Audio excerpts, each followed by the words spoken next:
Well, William Byron wakes up Tuesday morning and he's Daytona champion. I'm guessing that sounded pretty good, huh?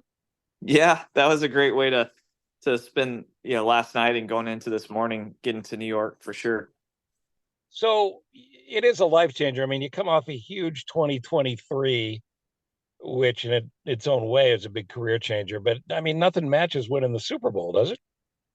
No, I mean last year we obviously had a great year and accomplished a lot, but there's still more to be desired going in the off season. So I felt like, we didn't expect to come out of the gates like this necessarily, but we definitely put a lot of emphasis on Daytona and trying to go there and compete for the wins. One of the coolest things about racing to me is how tough it is to win and to repeat wins because, the football field's the same size.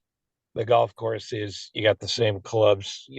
Tremendous athletes are what they are, but you got to be on your game as a driver, and your car's got to be right on any given day. And there's so many people involved in that aspect of it. I mean, it's a little miraculous when you think about it. Yeah, it takes a lot of pieces in racing to make it all work. I think that obviously the car is a big element of it. So having a great team behind you and great pit crew and everybody pulling the rope in the same direction is really important. Gee, if Hendrick Motorsports only had some success, right? Yeah, definitely. It's special. I mean, the 40th anniversary this year, and having Mr. H and Linda there this weekend was really cool. And it's 40 years to the day of their first race, so that was pretty storybook for Mr. H. So your idol is Jimmy Johnson. And as a kid, I heard a great story, confirm or deny, and I sure hope it's true, that you went trick or treating at his house when you were a little kid. I did. Yeah, I dressed up as I think I dressed up as Jeff Gordon at one point, but yeah, trick or treated at Jimmy's house. I love that you show up at Jimmy Johnson's house dressed like Jeff Gordon. Did you get the Yeah. small candy bars then? No, Jimmy actually invited us all into his house. So that was pretty amazing. I mean, he was already my favorite driver, but it that took it to another level. Yeah, he's an amazing guy.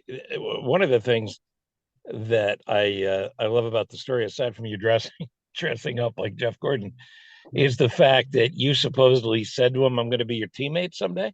Yeah, he remembers that better than I do, but yeah, I mean, we had a pretty as soon as I started, I guess I met Jimmy a little bit after I started in the truck series. We started to talk and text a little bit, and he's always been super supportive, and he's one of the few drivers that is willing to answer any question you ever have, and willingly open. So I think that that's what makes him such a champion, is he just is very approachable and a great role model. When I was a little kid, I started driving my dad's car when I was about 10, but that was only because he had been drinking and it was the only way we were going to get home in the country. Um, you started late. I mean, you got these guys, most of the guys you race against, it's not an exaggeration to say at 4 and 5, they were in go-karts. If I have my numbers right, weren't you 13 or 14? Yeah, I started when I was 14, so it was a lot different. I mean, I didn't start the normal route with go-karts and quarter midgets and all of that, but I definitely watched the sport a lot growing up, and so I felt like I didn't get the opportunity to start till I was a lot later.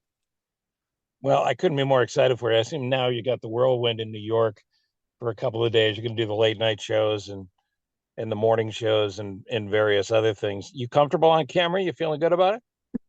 It's definitely, as I've gotten older, a little bit more. I just feel like as you get more comfortable in the sport and come out of your shell a little bit, but not natural for sure. I'm not a public speaker, but I enjoy.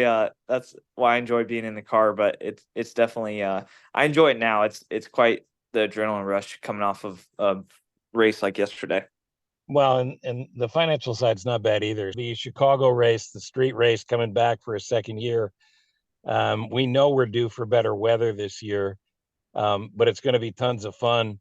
And, it's a much slower race because of the layout of the track, obviously, but you can Yeah. get caught up in looking at the buildings and the lakefront and all that. Could you put something Lego together on the dashboard while you're running that one? Yeah, I mean, it'd be cool to do like the Chicago skyline or something, but Yeah, that race was I really liked that race last year. I thought it was a huge success. So I'm excited to have better weather this year. And I feel like the track was really challenging as a driver. So that was pretty fun to navigate the walls and just how, slick the track is. And it's great being in a great NASCAR city, and obviously Chicago identified as that. Last question before I let you go: why William? You're a NASCAR driver. Shouldn't it be Billy Byron?